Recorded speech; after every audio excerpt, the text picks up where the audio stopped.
Ukraine war escalates, Poland poised to let EU-funded fighter jets take off for Russia. Ukrainian soldiers have reportedly arrived in Poland to take control of planes donated by the European Union in support of Kyiv over Moscow's attacks. After the EU announced it would provide Kyiv with 70 old Russian-made fighter planes to help it in its defense against Vladimir Putin's invasion, a Ukrainian government official told Politico pilots had arrived in Poland to start transferring the jets.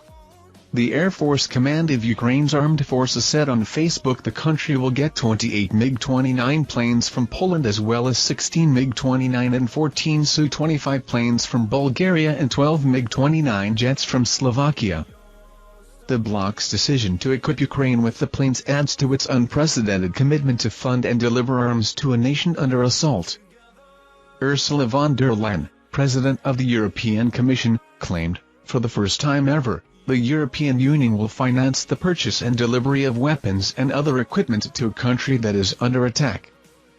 An EU foreign policy chief Josep Borrell said in a statement, another taboo has fallen.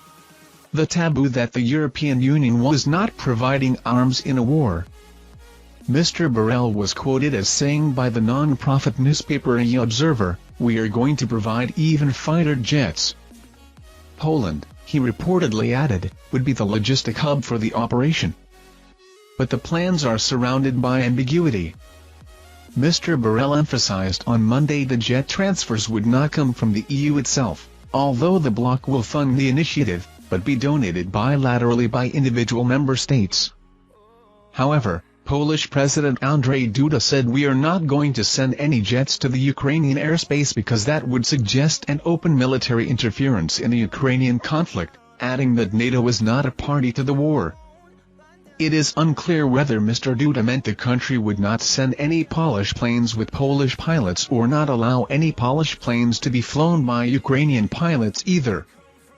Meanwhile, Bulgaria is understood to have rejected Ukraine's request to supply the country's air force with fighter jets too, which contradicts claims made on social media by Ukraine's armed forces. According to the EU Commission, €450 million in funds will be spent on the weapons and an additional $50 million on other items including medical supplies. The promised equipment includes anti-armor rockets, machine guns and artillery. Military help for Ukraine is also underway from Canada, with Prime Minister Justin Trudeau saying on Tuesday, "We're supplying Ukraine with anti-tank weapon systems and upgraded ammunition. This is in addition to our 3 previous shipments of military equipment, and it's on top of the night vision goggles, body armor, gas masks, and helmets we announced yesterday." Mr. Trudeau also announced a ban on Russian oil imports as oil revenues, he claimed, have helped to prop up Putin and Russian oligarchs. He told the news conference, while Canada has imported very little amounts in recent years, this measure sends a powerful message.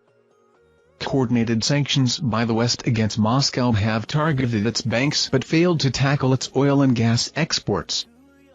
With Europe being heavily reliant on Russia's supplies, it comes as no surprise that such a move has been made by Canada, the world's 4th largest oil producer, rather than the EU.